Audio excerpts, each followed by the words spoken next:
I was sitting on the back porch with my morning tea when my phone rang. I remember the exact moment. The harbor was still. The neighbor's pohutukawa was just starting to flower those deep red blossoms that come every December without fail. I had a biscuit half dipped in my mug, and I was thinking about nothing in particular. That is what I remember most about the moment before everything changed. The absolute ordinariness of it. My son's name came up on the screen. Daniel. He was supposed to be mid-flight somewhere over the Tasman. He works as a senior air traffic controller at Auckland International, 15 years in that tower. The kind of job where you cannot afford to lose focus for even 30 seconds. He does not ring during a shift. Ever. That is his one unbreakable rule. I answered immediately. Dad. His voice was tight, controlled, but underneath it something I had not heard from him since he was a boy and fell off the roof of our old shed in Tauranga. Is Melissa home right now? I looked through the sliding glass door into the kitchen.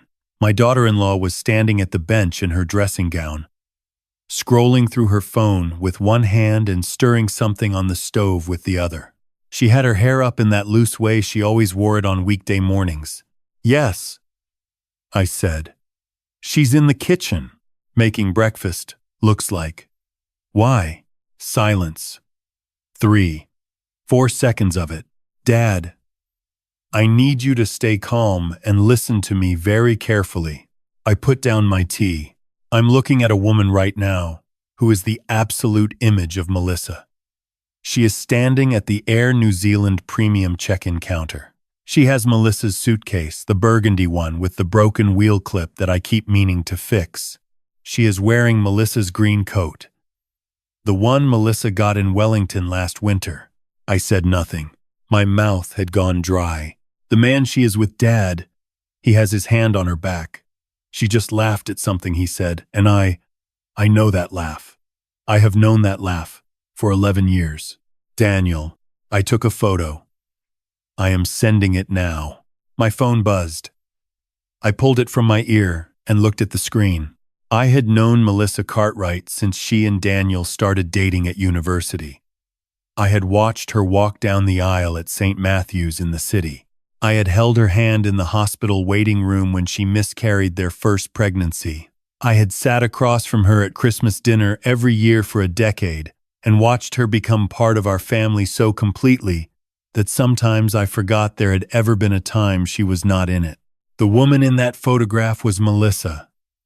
I would have staked my life on it. But Melissa was standing 10 meters away from me in my kitchen, wearing her dressing gown, stirring eggs. My hands were shaking when I put the phone back to my ear. Daniel, I don't understand what I'm looking at. Neither do I, Dad. That's why I'm ringing you. I stood up slowly from my chair. Through the glass, I watched Melissa turn off the burner and reach for a plate. Completely relaxed. No tension in her shoulders. No sideways glance toward the back door. She had no idea I was watching her. She's been staying with me all week, I said quietly. While you've been on the roster. She said the apartment felt too quiet on her own. I know. She rang me every night. Tuesday she told me she'd been for a walk along the way to Mata. Wednesday, she said, she watched a film with you. She did. Dad. His voice dropped. The woman I'm looking at just handed over a passport. I can see the cover from here. It's New Zealand. Dark blue. I turned away from the glass, so Melissa couldn't see my face. What do you want me to do? I don't know yet. Just don't let on. Not yet. I need to think. He hung up. I stood on that porch for what felt like a very long time. The harbor was still doing what it always did. The pohutukawa didn't care. Somewhere down the street, a dog was barking at a courier van. The world had absolutely no interest in the fact that something had just cracked open in the middle of my son's life. I went inside. Morning, Graham, Melissa said, glancing up with a smile. She always called me by my first name. Said Dad felt strange when her own father was still living. I had never minded. Eggs? Please, I said. I sat at the kitchen table and watched her move around my kitchen and tried to understand what I was feeling. It wasn't quite disbelief. It was something more like the sensation you get when a step on a staircase turns out to be an inch lower than you expected, that violent lurch in the stomach, the sudden awareness that the ground is not where you thought it was. I ate the eggs. I thanked her. I said I was going to have a shower. In the bathroom, with the water running so she couldn't hear, I rang Daniel back. The flight she's checking in for, I said. Where's it going? Queenstown. 11:15 departure. Have you been able to see who the man is? Not his face. He's taller than me. Dark hair, going gray at the sides. He's wearing a good jacket not off the rack. They're checking in luggage. 2 bags. Matching luggage. I sat on the edge of the bathtub. Daniel. When was the last time you and Melissa went to Queenstown together? A pause. Our honeymoon, he said. 7 years ago. After I hung up, I sat there for a long time with the shower still running. I thought about what kind of man I wanted to be in the next few hours. It would have been easy to go out to that kitchen and confront her, to put the phone down on the bench and watch her face. Part of me wanted to do exactly that, the part that remembered sitting in the front row at their wedding and thinking my son had found someone worth the rest of his life. But I had raised Daniel to be deliberate, to gather all the information before making a decision. I figured I owed him the same. I got dressed, went back to the kitchen, and told Melissa I was thinking of driving down to the garden center in Pukekohe. Did she want anything while I was out? She said no. She was fine.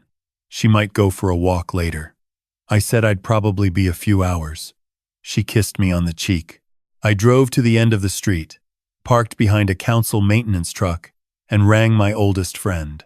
Warren Tate and I have known each other since 1987. We were both young constables together at Ponsonby, back when the station was still in that old converted villa on Williamson Avenue. Warren went on to make detective sergeant. I retired from the force at 58 with a bad knee and a good pension. Between the two of us, we had seen most of what people are capable of doing to one another. I need you to help me think through something, I said. I told him everything Daniel had told me. Warren was quiet for a moment. Then he said, "You know, the first question, how long? How long? And the second question, who he is, right? Because those 2 answers will tell you what you're actually dealing with. A mistake looks different from a plan, Graham. What we were dealing with, as it turned out, was very much a plan. It took Warren 4 days to find out who the man was. He still had contacts he could call, people who owed him favors from old cases.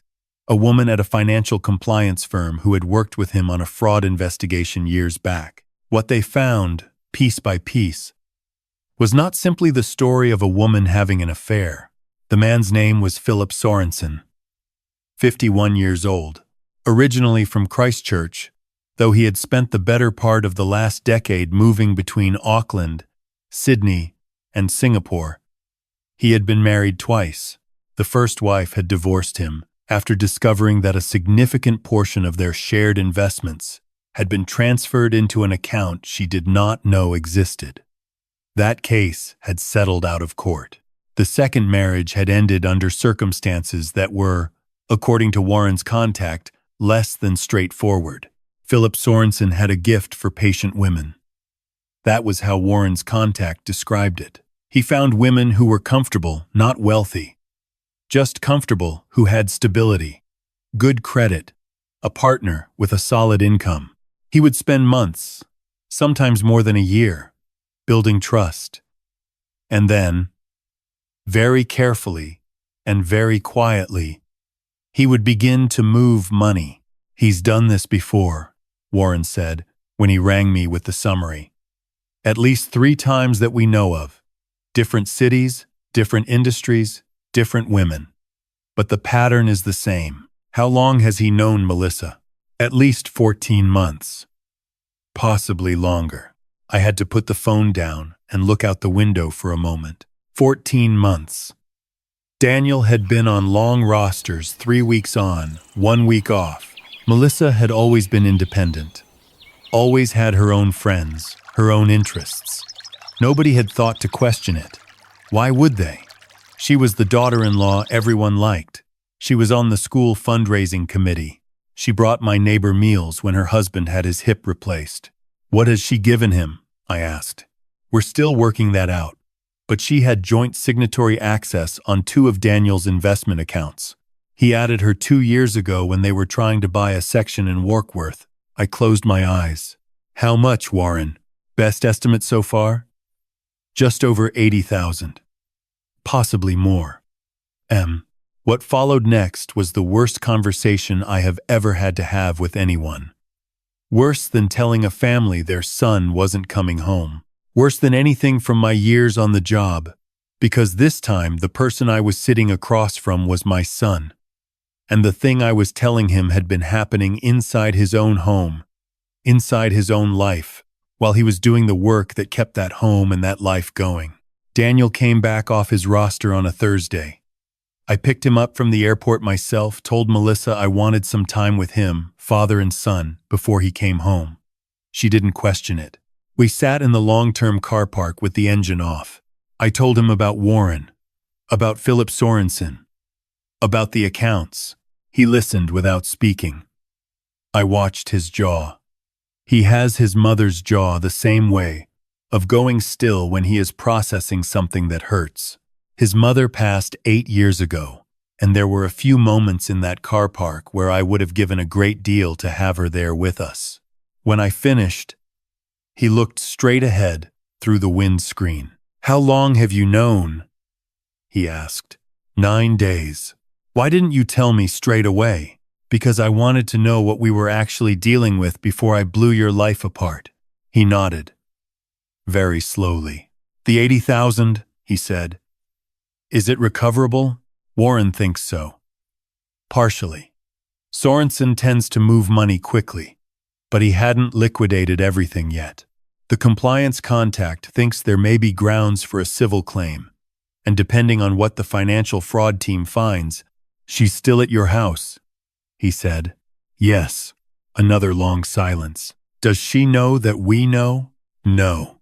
He turned and looked at me then, and I saw something in his face that I hadn't seen since he was about 9 years old and had come off his bicycle on the Teatatu Peninsula track and split his chin open on the curb. Not grief. Exactly.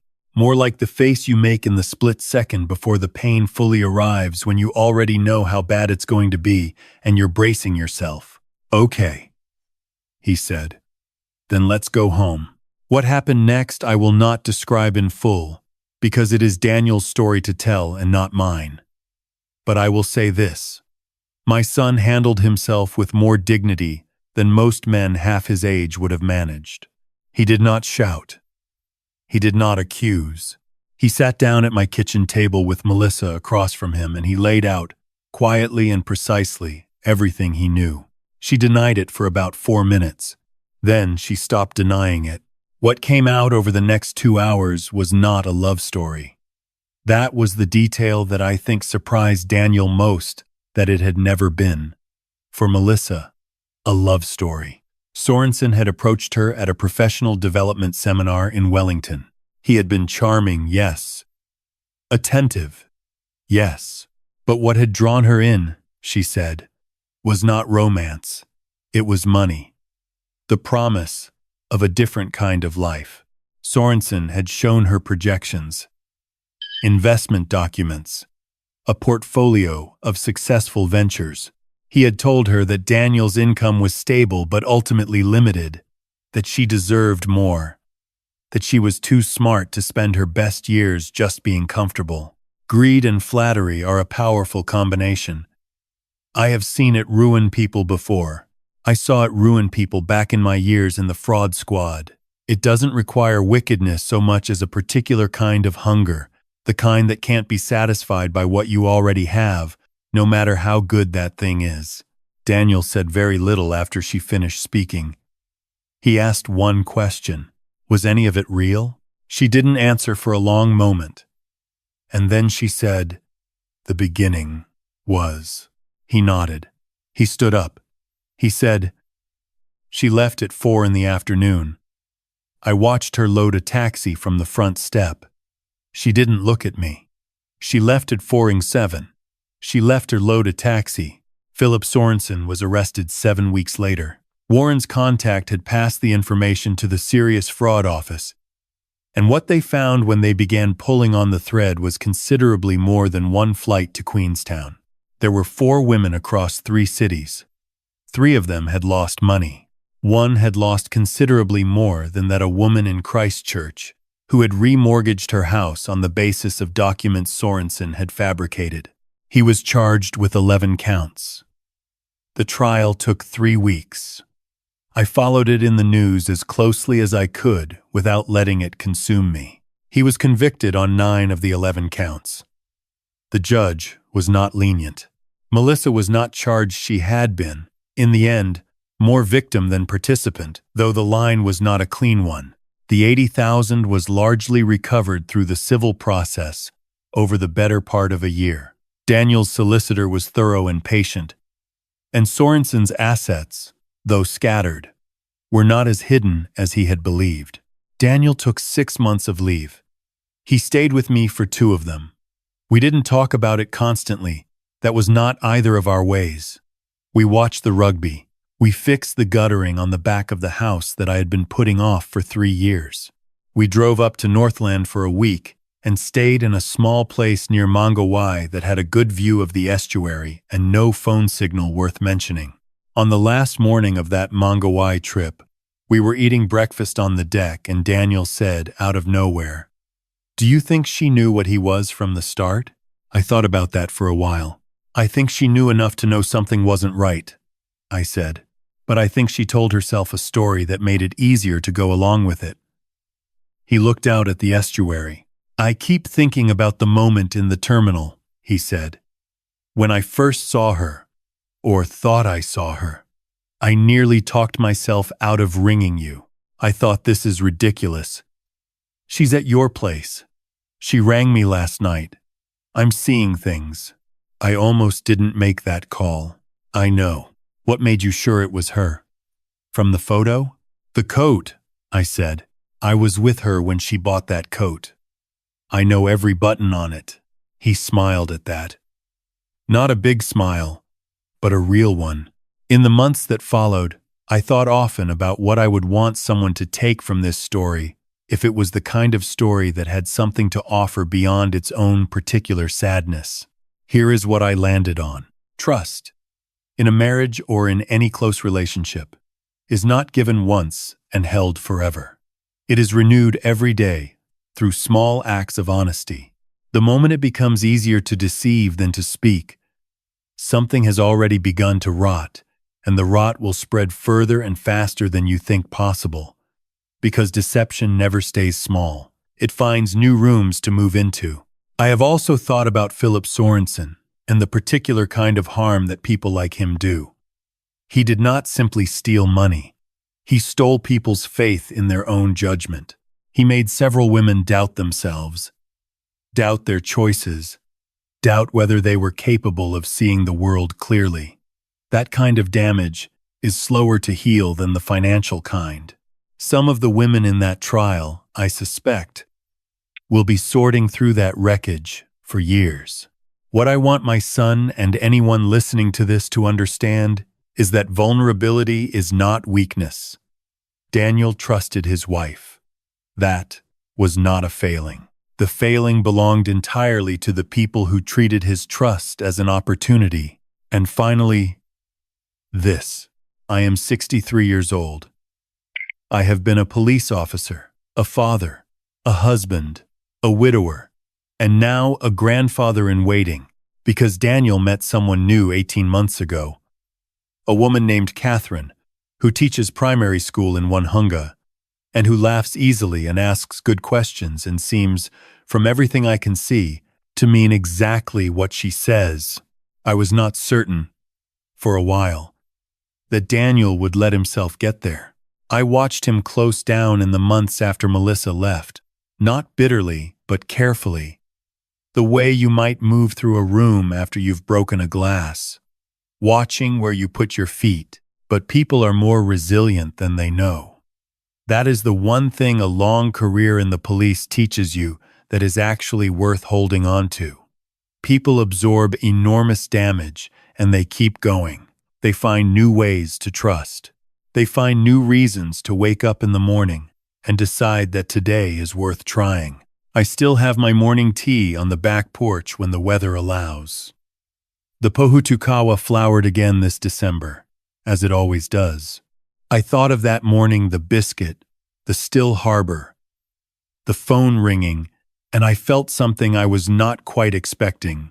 I felt grateful, not for the pain of it, not for what it cost my son, but for the fact that he rang me, for the fact that I was there to answer, for the strange and irreplaceable gift of being needed by someone you love at the exact moment they need you most.